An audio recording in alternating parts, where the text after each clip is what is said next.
We are live. Hey guys, welcome back. Today we're going to talk about a topic that I don't really like to talk about, myself. Oh, I'm so shy. I actually rarely do this. But I think this is a very good follow-up to my first video that I've done, which is I talk about myself, part 1. And to you guys who are watching for the first time, my name is Kevin. I'm a graphic designer in Malaysia. I have my toy Chewbacca to accompany me today. It's gonna sit right here.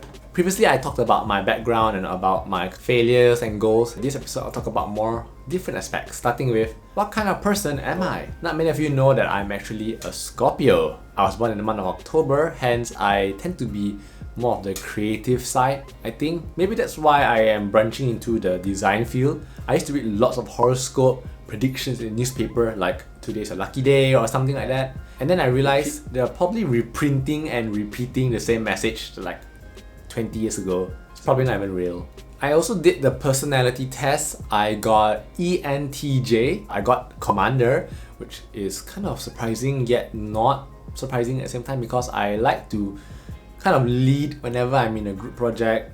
I find myself naturally coming forward to lead the whole thing. If I don't get to lead the project, like let's say someone else is elected, I just back away and I let them do the job.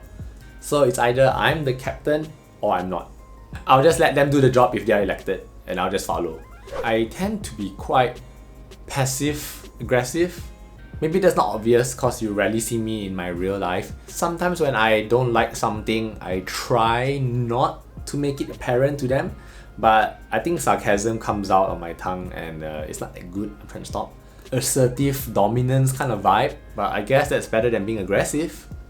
Moving on, more about my own cultural background. A lot of people actually don't know the gist of what's going on about race in Malaysia, but I'm actually a Chinese born in Malaysia and my grandparents came from China, migrated to Malaysia, hence all their children are born in Malaysia, which makes us Malaysian Chinese. That's why it's confusing when I tell people I'm like Chinese from Malaysia, they thought I'm Chinese from China. I mean, technically they're not wrong because my ancestors were from China, but because we moved to Malaysia, hence I'm Malaysian Chinese, there's an extra tag to it.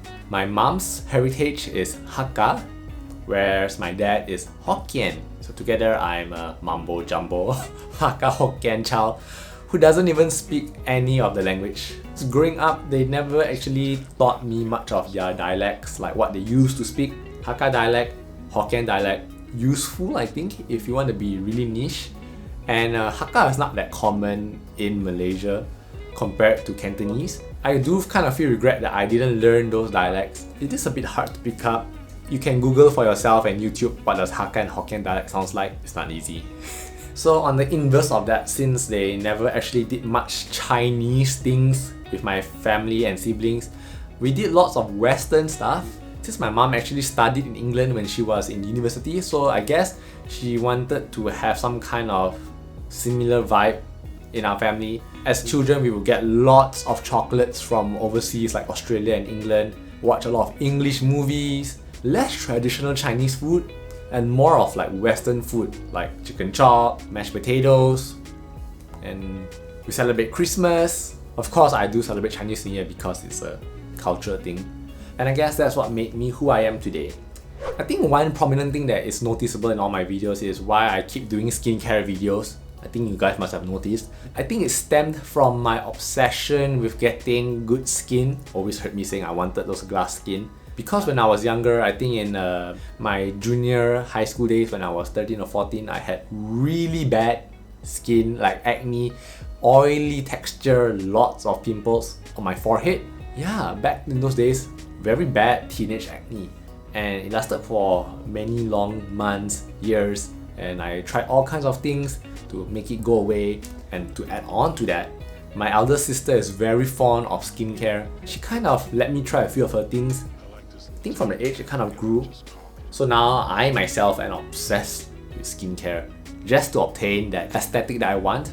I don't think I will reach it or will ever reach perfect skin. It's not real in this life. But maybe the closest I can get to a less blemished skin. That's my goal. Okay, my job. What am I actually doing? You don't actually see me working ever in my vlogs because I think it's a little bit, I don't know, is it sensitive to vlog in your office or workspace? maybe. I think it's awkward sometimes to film with your colleagues, and maybe some things are confidential. But to make things very simple, I actually do a lot of mainstream stuff like design social media posts for my company's account. I do campaign visuals that will appear on the internet or sometimes even on other platforms. I do name cards for new employees that join the company, any collaterals they might need, or things like images to put on website. So I don't actually design the website per se, I design the pictures that go in the website. So my first ever main job working was when I was a student in Melbourne. There was an events company which my cousin ran, and he wanted a designer to make flyers for his cultural events. So I started doing freelancing at maybe age 21 or 20. Yeah, that was my first ever job. And I did it for quite a few festive events year after year. And eventually I left Melbourne and came back. So the moment I came back, I started doing my first time full-time job at age 23. Do you think that's late or early? Let me know in the comments below. What is the appropriate age to start working? Probably when you need the money, right? So next up about my life, probably like one of the most shrouded in mystery things which everyone doesn't know at all.